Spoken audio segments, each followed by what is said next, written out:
السلام عليكم ورحمة الله وبركاته. إن الحمد لله نحمده ونصلي على رسوله الكريم. أعوذ بالله من الشيطان الرجيم. بسم الله الرحمن الرحيم.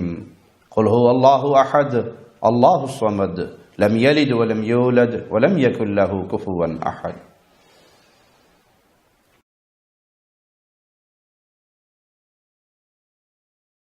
عبادت کی جتنی اقسام ہیں وہ خالص ایک اللہ کے لیے ہے. اگر اس میں سے کوئی ایک قسم یا کسی قسم کا کوئی ایک حصہ بھی انسان غیر اللہ کے لیے کرے تو وہ اللہ کے ساتھ شرک کرنے والا بن جاتا ہے، جو انسان کی ہلاکت کے لیے کافی ہے.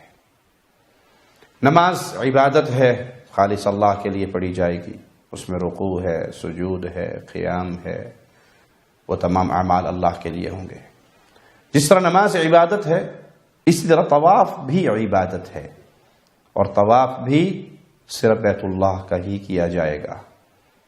اور اگر انسان بیت اللہ کے علاوہ کسی اور چیز کا طواف کرتا ہے، کسی قبر کا طواف کرتا ہے، کسی تھڑے کا طواف کرتا ہے، کسی درخت کا طواف کرتا ہے، پیر جی کے گھر کا طواف کرتا ہے، تو وہ اللہ کی عبادت میں غیر اللہ کو شریک بنا رہا ہے. آئیے رسول اللہ صلی اللہ علیہ وسلم کا فرمان سنیں جو مسند احمد میں 16,612 نمبر روایت ہے. پیارے حبیب جناب محمد الرسول اللہ صلی اللہ علیہ وسلم ارشاد فرماتے ہیں: انما الطواف صلاة فاذا طفتم فاقلوا الكلام. طواف نماز کی طرح ہے، نماز ہی ہے، لہذا دوران طواف باتیں کم کیا کرو. طواف اور نماز میں یہ فرق ہے کہ انسان نماز میں بول نہیں سکتا، لیکن طواف میں کوئی ضروری بات ہو، کوئی مجبوراً بولنا پڑے تو بول سکتا ہے. لیکن حکم یہ ہے کہ کم سے کم بات کی جائے، جو انتہائی مجبوری کی ہی وہ بات کی جائے، وگرنہ یہ جس طرح نماز ایک عبادت ہے اسی طرح طواف بھی عبادت ہے. ترمذی میں حدیث نمبر 960 ہے. ابن عباس رضی اللہ عنہما بیان کرتے ہیں کہ رسول اللہ صلی اللہ علیہ وسلم نے فرمایا: الطواف بالبیت صلاۃ الا ان اللہ احل فیہ المنطق.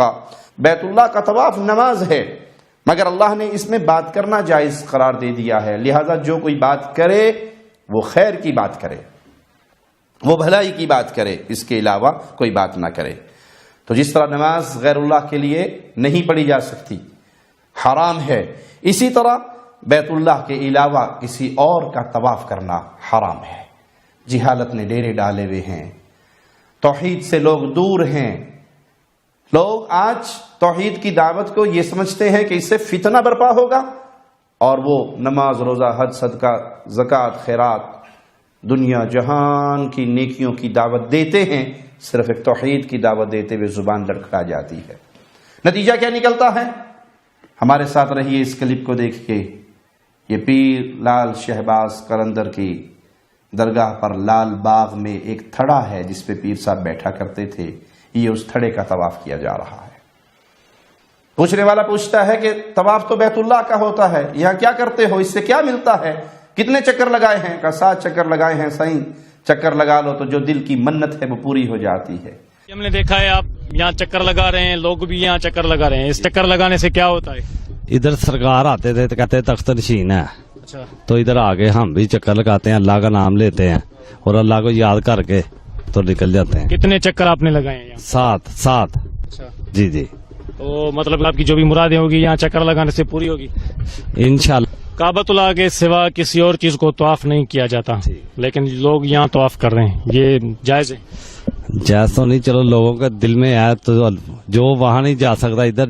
سر طواف تو ہم نے کعبۃ اللہ کا طواف کرنا ہے، وہ ایک اللہ کی جڑی ہے کہ حج دے دوران جڑی سنتا پوری ہوندی فرض فرائض چن وہ کعبۃ طواف علیحدہ ہے، وہ ہے کہ لیکن جڑا اے چکر کرنا ہے اے ساری ایک عقیدت ہے. بیت اللہ میں انسان آتا ہے، رب کے گھر کا طواف کرتا ہے، اللہ سے مانگتا ہے، اللہ منتیں پوری کرتا ہے. اور یہاں جب جہالت یوں ڈیرے ڈال لے، جب توحید کے دعات توحید کو سمجھنے کے باوجود اپنی زبانوں کو اس لیے حرکت نہ دیں کہ لوگ ناراض ہو جائیں گے، حالات خراب ہو جائیں گے، میرے سامنے سننے والوں کی تعداد کم ہو جائے گی، جلسے میں حاضری کم ہو جائے گی، تو پھر یاد کر لیجئے نتیجہ یہی نکلے گا جو اب نکل رہا ہے کہ لوگ قبروں کا طواف کرتے کرتے تھڑوں کے طواف پر آ گئے ہیں، پتھر کی ڈھیری کے طواف پر آ گئے ہیں۔ میں کسی کو ناراض نہیں کر رہا اور نہ ہی کسی کے دل دکھانے کے لیے یہ جملے کہہ رہا ہوں، صرف جس کی عقل سلامت ہے اس کی عقل کی کھڑکی کو کھول کر اسے وادی توحید میں بلانے کی کوشش کر رہا ہوں۔ ہندو صنم کا طواف کرتا ہے، جو پتھر کا بنا ہوا بت ہے اس کا طواف کرتا ہے، اور یہ کلمہ پڑھنے والا اس پتھر کے بنے ہوئے چبوترے کا طواف کر رہا ہے۔ اگر آپ کی عقل سلامت ہے تو ذرا فرق کرنے کی کوشش کریں گے کہ کیا فرق ہے اس میں جو اس پتھر کی مورتی کا طواف کر رہا ہے اور اس کلمہ گو میں جو اس چبوترے کا طواف کر رہا ہے۔ دونوں ڈھیری ہے مٹی کی اور دونوں پتھر ہیں، یہ مسلمان کیوں ہے اور یہ کافر کیوں ہے؟ یہ نماز عبادت ہے، غیر اللہ کے لیے نہیں پڑھی جا سکتی۔ طواف عبادت ہے، بیت اللہ کے علاوہ کسی اور جگہ کا طواف نہیں ہو سکتا۔